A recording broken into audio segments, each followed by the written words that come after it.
The city didn't realize it was already dying, because no army was at its gates. Ships still arrived, markets still opened, silver still changed hands. If you stood on the docks of Carthage, you would have seen movement, noise, life. Nothing about it looked like the end of a civilization. And yet, somewhere far from those crowded harbors, the outcome had already begun to take shape, quiet, calculated, and almost invisible. Because Rome had stopped trying to defeat Carthage and started trying to outlast it. This shift didn't happen overnight. It came from something far more uncomfortable, a realization. Rome had faced Carthage at its strongest and barely survived. When Hannibal Barca crossed the Alps, Rome didn't just lose battles, it lost certainty. Entire armies were erased in places like Cannae. Commanders failed, allies wavered, and for a moment, it seemed like Carthage understood war better than Rome ever could. But Rome learned not how to win faster, but how to win differently. Instead of chasing decisive battles, they began asking a different question: what makes Carthage powerful in the first place? The answer wasn't just its generals or its armies. It was something less visible, something harder to attack directly. It was money. Carthage wasn't built on conquest alone.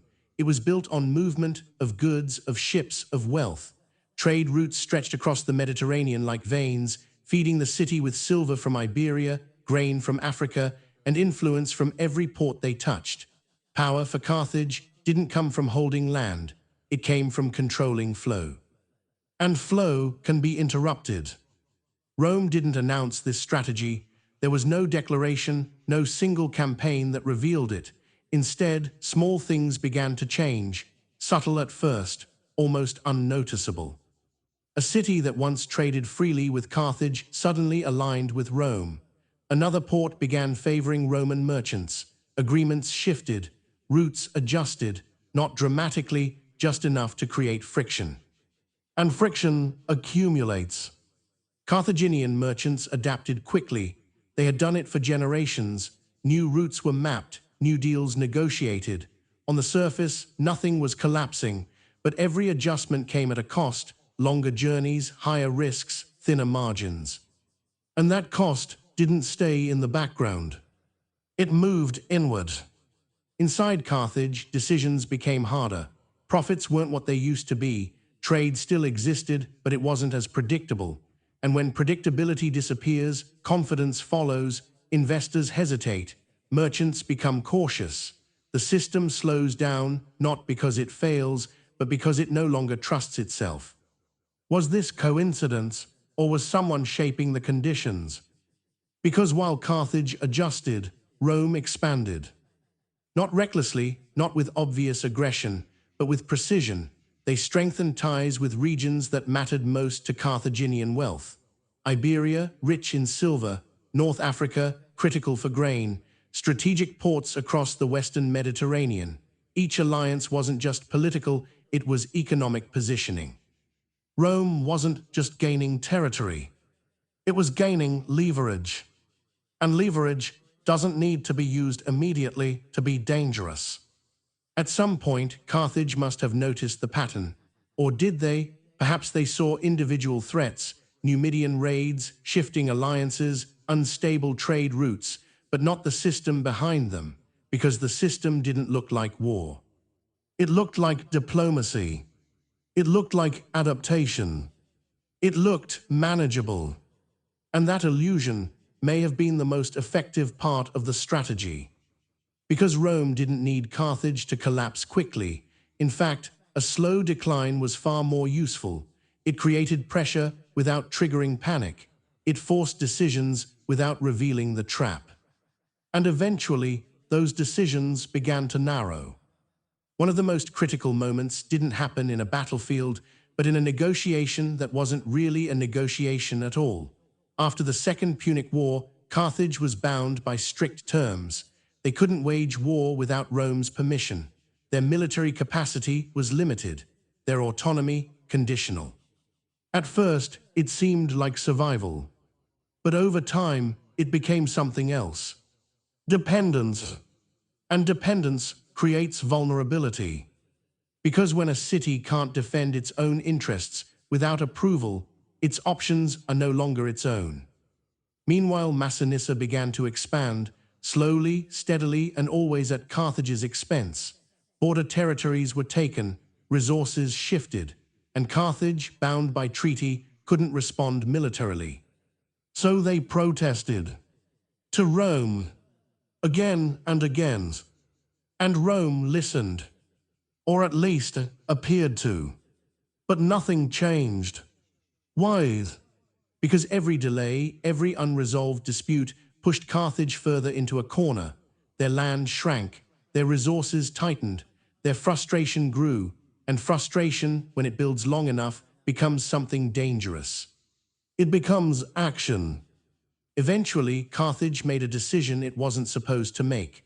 Without Rome's approval, they moved against Numidia, not out of ambition, but out of necessity. Their position had become untenable. Doing nothing meant slow erosion. Acting meant risk. They chose risk. And in that moment, Rome had exactly what it needed. A violation. Not of power, but of terms.